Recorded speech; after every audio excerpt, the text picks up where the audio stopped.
Well, here it is, a fully functioning, well, almost, Raspberry Pi Nintendo.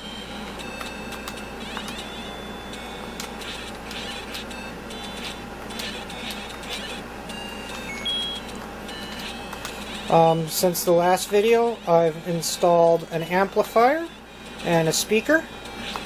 So I'm running the audio from the headphone jack,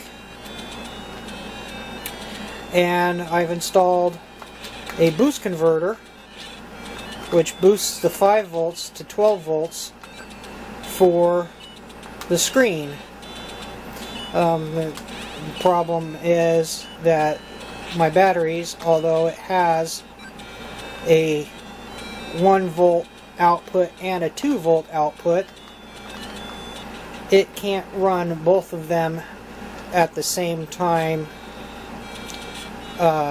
consistently without problems, and I was having random shutdowns. The Raspberry Pi would turn itself off, or the screen would turn itself off after a short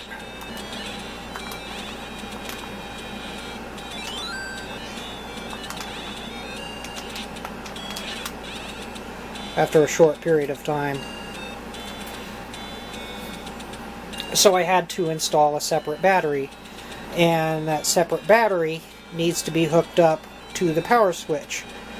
So what I'm going to do is use a MOSFET to turn on and off the separate battery. So I will use the 5 volts from the first battery to turn on the MOSFET, and allow the 5 volts from the second battery to power the screen.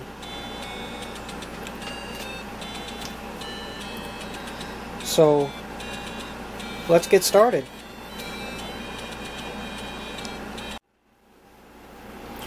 So I settled on a relay instead of a MOSFET because it turns out I didn't have any MOSFETs that would work with it. The one that I thought was going to work with it couldn't handle the current load for some reason. The screen kept flickering on and off. But it turned out I had a relay in my Arduino kit, so I used that. So here's a schematic of how it works. Here's the 5 volt battery, powers the Pi. When you turn the switch on, the Pi turns on.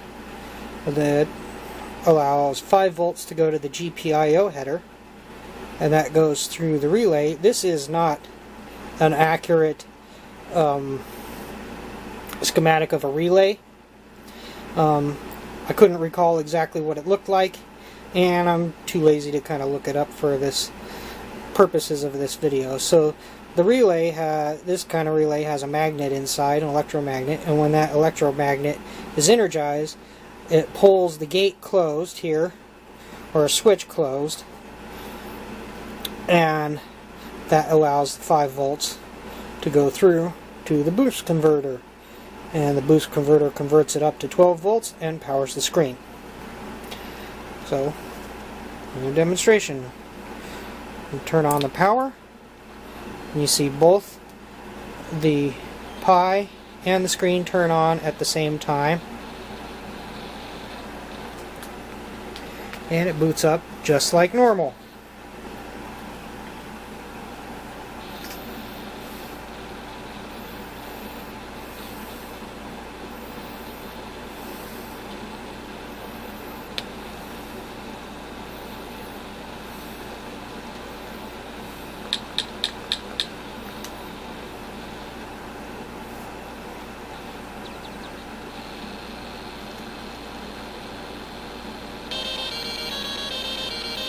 And there you go. So now this system is fully functioning minus one feature which I wish I had done, which was to make it give it an HDMI output.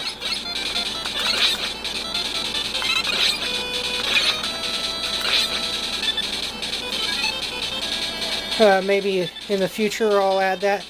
But for now, all that's left is cosmetics.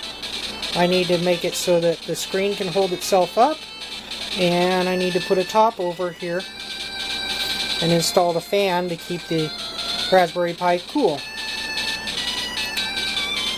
So I will do that hopefully in my next video. I hope by the next time the next video comes out, this project will have come to its conclusion. So thanks for watching. If you like what you saw, click the image on the left to see the rest of the videos in this build. Click the image on the right to see my latest video. You can follow me on Twitter at POV Adventure. Don't forget to like, share, and subscribe. And as always, thanks for watching.